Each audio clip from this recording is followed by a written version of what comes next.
यदि आप भी बिहार बोर्ड सावधिक एग्जाम 2022 में शामिल होने वाले हैं तो यह वीडियो आपके लिए बहुत ही महत्वपूर्ण होने वाला है, क्योंकि देख लीजिए आप लोग, हम लेकर आ गए हैं बिल्कुल वही प्रश्न जो आज आपको 1 अगस्त को मैट्रिक सावधिक परीक्षा में पूछे जाने वाले हैं। उसके वस्तुनिष्ठ 1 से 48 वस्तुनिष्ठ प्रश्न लेके आए हैं, जो बिल्कुल आपको यहाँ से 40 वस्तुनिष्ठ प्रश्नों को आपको OMR शीट में भरना है। तो बिल्कुल वही प्रश्न पेपर है, आपको हम दिखा देंगे। देखिए, देख सकते हैं कि 1 से 40 है। देख सकते हैं कि इस प्रकार से आपको 1 से 40 वस्तुनिष्ठ प्रश्नों का आज इसमें उत्तर बताया जाएगा। बिल्कुल हूबहू वही प्रश्न पर जो आपको सावधिक एग्जाम अर्थात फर्स्ट टर्मिनल एग्जाम में पूछा जाएगा, क्योंकि बहुत विलंब के बाद यह ओरिजिनल पेपर मेरे पास आया है। इससे पहले बहुत सारा वीडियो बनाया गया जिसमें पेपर है, लेकिन वह हूबहू पेपर है तो उससे अच्छा यह पेपर है, क्योंकि यह निश्चित रूप से आने वाला है। बहुत सारे यूट्यूब चैनल वाले आपको गलत सलत वीडियो बनाकर दिखा रहे हैं, लेकिन यह वीडियो आपके लिए बहुत ही महत्वपूर्ण होने वाले हैं, क्योंकि यह वीडियो आप देख के जाइए। निश्चित रूप से आपको 1 से 40 प्रश्न का आप जवाब देकर उत्तर देकर आइएगा OMR शीट में। चलिए हम देखते हैं कि पहला प्रश्न क्या है। तो पहला प्रश्न लोग देख पा रहे हैं कि यहाँ से जो है आपको 1 से 40 प्रश्नों को केवल उत्तर देना है, और आप बिल्कुल 1 से 40 प्रश्नों में 1 से 40 अंक प्राप्त कर लीजिएगा। तो देखिए, हम एक एक लाइन को प्रश्न आपको बारी बारी से बता रहे हैं। तो दिया हुआ किसी दर्पण के सामने वस्तु को कहीं भी रखने पर वस्तु के बराबर आकार का सीधा प्रतिबिंब बनता है, तो दर्पण कैसा होगा? तो दर्पण वो आपका जो होगा वह समतल दर्पण होगा। कैसा दर्पण होगा? समतल दर्पण। फिर देखते हैं अगला प्रश्न दिया हुआ है कि साइड मिरर के रूप में प्रयुक्त होता है। साइड मिरर के रूप में जो प्रयुक्त होता है वह कौन सा दर्पण होता है? तो वह आपका जो दर्पण होता है उत्तल दर्पण होता है, क्योंकि उत्तल दर्पण को गाड़ी के साइड मिरर के रूप में लगाया जाता है। चलिए देखते हैं अगला प्रश्न क्या दिया हुआ कि अवतल दर्पण की फोकस दूरी तथा उसकी वक्रता त्रिज्या होती है। अवतल दर्पण की फोकस दूरी और उसकी वक्रता त्रिज्या क्या होती है? तो यह जो है आपका सही उत्तर होता है आधी होती है। क्या होता है? फोकस दूरी की आधी होती है। चलिए देखते हैं अगला प्रश्न क्या है। तो दिया हुआ कि जब प्रकाश की किरण विरल माध्यम से सघन माध्यम में जाती है तब आपतन कोण से अपवर्तन कोण होता है। आपतन कोण से अपवर्तन कोण होता है, इसका बिल्कुल सही उत्तर है प्रकाश का अपवर्तन होता है। क्या होता है? प्रकाश का अपवर्तन होता है। बिल्कुल महत्वपूर्ण प्रश्न है इस वीडियो में, तो शुरू से अंत तक जरूर देखिएगा इस वीडियो को। तो चलिए हम देखते हैं कि अगला प्रश्न क्या दिया हुआ है। तो देख पा रहे हैं कि एक गोलीय दर्पण की फोकस दूरी 20 सेंटीमीटर है। तो यह गोलीय दर्पण कैसा होगा? तो निश्चित है कि जब फोकस दूरी धनात्मक है तो यह गोलीय दर्पण जो आपका होगा उत्तल होगा। वही आपका माइनस में रहता है 20 तो आपका अवतल हो जाता है, लेकिन फिलहाल अभी क्या होगा? उत्तल होगा। चलिए देखते हैं अगला प्रश्न क्या है। लगातार वीडियो पर अंत तक बने रहिए, क्योंकि आपको 40 में 40 वस्तुनिष्ठ प्रश्न बिल्कुल हूबहू वही दिया जा रहा है जो आपको बोर्ड परीक्षा में पूछे जाने वाला है।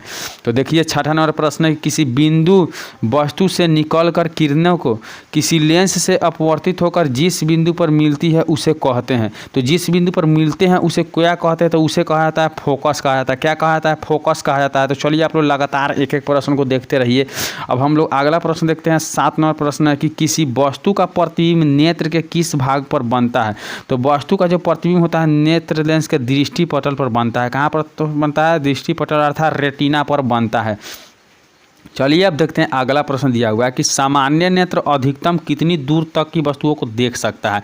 तो वह निश्चित है कि सामान्य नेत्र जो होता है आपका आँख अंतिम अनंत तक देखता है। सबसे न्यूनतम अगर पूछे तो 25 सेंटीमीटर आप दे सकते हैं। बिल्कुल महत्वपूर्ण प्रश्न है और हूबहू वही प्रश्न है जो आपको आज 1 अगस्त को पूछे जाने वाला है। तो चलिए हम देखते हैं अगला प्रश्न दिया हुआ कि नेत्र लेंस की फोकस दूरी कम हो जाने से कौन सा दृष्टि दोष होता है? नेत्र लेंस की फोकस दूरी कम हो जाने से कौन सा दृष्टि दोष होता है? इसका बिल्कुल जो सही उत्तर है आपका निकट दृष्टि दोष है। कौन दोष है? निकट दृष्टि दोष है। तो चलिए बढ़ते हैं अगला प्रश्न की ओर। अगला प्रश्न दिया हुआ है कि एक प्रिज्म कितने सतहों से घिरा होता है? एक जो प्रिज्म होता है कितने सतह से घिरा होता है? तो बिल्कुल आपका सही है कि 5 सतहों से घिरा होता है। कितने सतह से? 5 सतह से घिरा होता है। चलिए हम लोग देखते हैं अगला प्रश्न क्या है।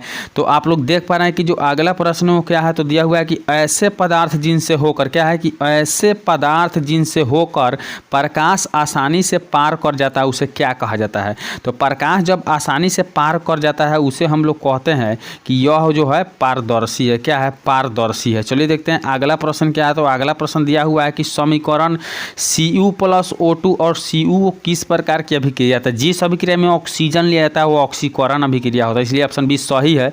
चलिए देखते हैं अगला प्रश्न क्या है। तो देख पा रहे हैं कि निम्नलिखित में कौन अकारक गुण प्रदर्शित करता है? निम्नलिखित में कौन है जो अकारक का गुण प्रदर्शित करता है? तो इसका सही जो उत्तर है H2S है। क्या? H2S अकारक गुण को प्रदर्शित करता है। अगला प्रश्न देखें कि निम्नलिखित में कौन सा पदार्थ बिना ज्वाला के जलता है। निम्नलिखित में कौन सा पदार्थ बिना ज्वाला के जलता है, इसका बिल्कुल जो सही उत्तर है आपका कोयला है। कोयला बिना ज्वाला के जलता है। चलिए देखते हैं अगला प्रश्न क्या है। तो अगला प्रश्न हम लोग देख रहा है कि 17 नंबर जो प्रश्न दिया हुआ है कि जल में घुलनशील भस्म क्या कहलाते हैं। जल में घुलनशील भस्म क्या कहलाते हैं, तो बिल्कुल इसका सही उत्तर हो जाएगा क्षार कहलाते हैं। चलिए देखते हैं अगला प्रश्न दिया हुआ है कि निम्नलिखित क्या है कि निम्नलिखित किस लवण में रावा जल नहीं रहता। निम्नलिखित में किस लवण में रावा जल नहीं रहता है, इसका बिल्कुल जो सही उत्तर है आपका यहाँ हो जाएगा बेकिंग सोडा में। किस में नहीं रहता है, तो बेकिंग सोडा में नहीं रहता है। चलिए हम लोग अगला प्रश्न देखते हैं कि किसी बिलियन के पीएच मान 4 है तो बिलियन कैसा होता है। निश्चित है कि अम्लीय होगा, क्योंकि बिलियन का पीएच मान यदि 0 से 7 रहता है तो वह क्या होता है, अम्लीय होता है। और वही आपको 7 से अधिक होता है तो क्या होता है, क्षारीय होता है। तो ये स्पष्ट पढ़ना है ताकि बोर्ड परीक्षा में कोई दिक्कत नहीं हो। तो चलिए अब हम देखते हैं कि अगला प्रश्न क्या है। तो अगला प्रश्न आप लोग देख पा रहे हैं कि जल में हाइड्रोजन तथा ऑक्सीजन की परमाणु की अनुपात क्या होता है। तो जल में हाइड्रोजन तथा ऑक्सीजन की परमाणु के अनुपात जो होता है वो आपका 2:1 होता है। क्या होता है, 2:1 होता है। चलिए अब अगला प्रश्न देखते हैं कि निम्नलिखित में कौन हाइड्रोनियन आयन है। निम्नलिखित में कौन हाइड्रोनियन आयन है, इसका बिल्कुल जो सही उत्तर है ऑप्शन है अर्थात H3O+ या H3O+ हाइड्रोनियन आयन है। अब हम देखें कि अगला प्रश्न क्या दिया हुआ कि सोडियम सल्फेट की जलीय विलयन होगा। सोडियम सल्फेट का जलीय विलयन कैसा होता है, तो उदासीन होता है। कैसा होता है, उदासीन होता है। इसके अगला प्रश्न है जो देखेंगे कि सोडियम हाइड्रोक्साइड का व्यावसायिक नाम क्या है। सोडियम हाइड्रोक्साइड का व्यावसायिक नाम क्या है, तो इसका बिल्कुल जो सही उत्तर है कास्टिक सोडा। क्या है, कास्टिक सोडा इसका व्यावसायिक नाम है। चलिए देखते हैं अगला प्रश्न क्या दिया हुआ है कि 24 नंबर प्रश्न कि हाइड्रोजन पेरा ऑक्साइड का रासायनिक सूत्र क्या होता है। हाइड्रोजन पेरा ऑक्साइड का रासायनिक सूत्र क्या होता है, तो इसका बिल्कुल सही उत्तर है H2O2। क्या होता है, H2O2। अब देखेंगे अगला प्रश्न अस्पष्ट एक एक प्रश्न को अंत तक जरूर देखें क्योंकि यही प्रश्न आने वाला है बोर्ड परीक्षा में। तो नींबू में कौन सा अम्ल होता है। नींबू में कौन सा अम्ल होता है, इसका बिल्कुल जो सही उत्तर है साइट्रिक अम्ल होता है। कौन सा अम्ल होता है, साइट्रिक अम्ल होता है। चलिए देखते हैं अगला प्रश्न क्या है। तो अगला प्रश्न दिया हुआ है कि निम्न में कौन संश्लेषित सूचक है। निम्न में कौन संश्लेषित सूचक है, इसका जो बिल्कुल सही उत्तर है वो आपका ऑप्शन सी हो जाएगा, यानी मेथिल ऑरेंज। कौन है, मेथिल ऑरेंज। चलिए देखते हैं अगला प्रश्न दिया हुआ है कि मनुष्य में वृक्क एक तंत्र का भाग है जो संबंधित है। मनुष्य वृक्क का तंत्र का भाग जो संबंधित होता है, तो मनुष्य का जो वृक्क होता है वह उत्सर्जन के लिए संबंधित होता है।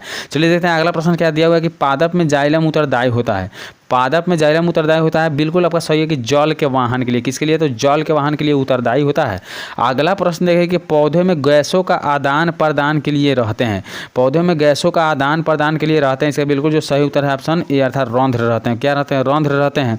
अगला प्रश्न जो है आपका 30 नंबर प्रश्न दिया हुआ है कि पौधे में खाद्य पदार्थों का स्थानांतरण किस रूप में होता है।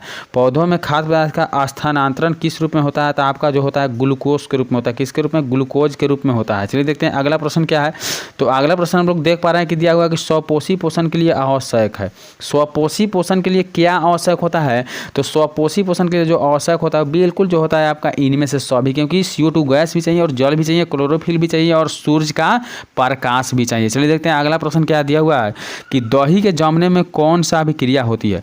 दही के जमने में कौन सा अभिक्रिया होती है, इसका बिल्कुल जो सही उत्तर है आपका है किण्वन होती है। किण्वन के कारण क्या होता है, दही जमता है। चलिए देखते हैं अगला प्रश्न दिया हो कि रक्षी कोशिकाएं पाई जाती है। रक्षी कोशिकाएं पाई जाती है, इसका बिल्कुल जो सही उत्तर है ऑप्शन बी अर्थात पत्तियों में पाई जाती है। कहाँ पाई जाती है, पत्तियों में पाई जाती है। चलिए देखते हैं अगला प्रश्न क्या है। तो अगला प्रश्न दिया हुआ है, हम लोग बिल्कुल देख पा रहे हैं कि एक अर्धपारगम्य एक अर्धपारगम्य झिल्ली से जल के विसरण की क्रिया को क्या कहते हैं। एक अर्धपारगम्य झिल्ली से जल के विसरण की क्रिया को क्या कहते हैं, इसका बिल्कुल सही उत्तर है कि परासारण कहा जाता है। क्या कहा जाता है, परासारण।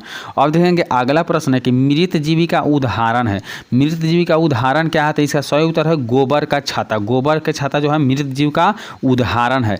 अंत तक वीडियो को जरूर देखिएगा। चलिए देखते हैं अगला प्रश्न दिया कि मानव हृदय में कोष्ठ कितने होते हैं। मानव हृदय में कितने कोष्ठ होते हैं, इसका बिल्कुल जो सही उत्तर है 4 कोष्ठ होते हैं। कितने कोष्ठ होते हैं, 4 कोष्ठ होते हैं।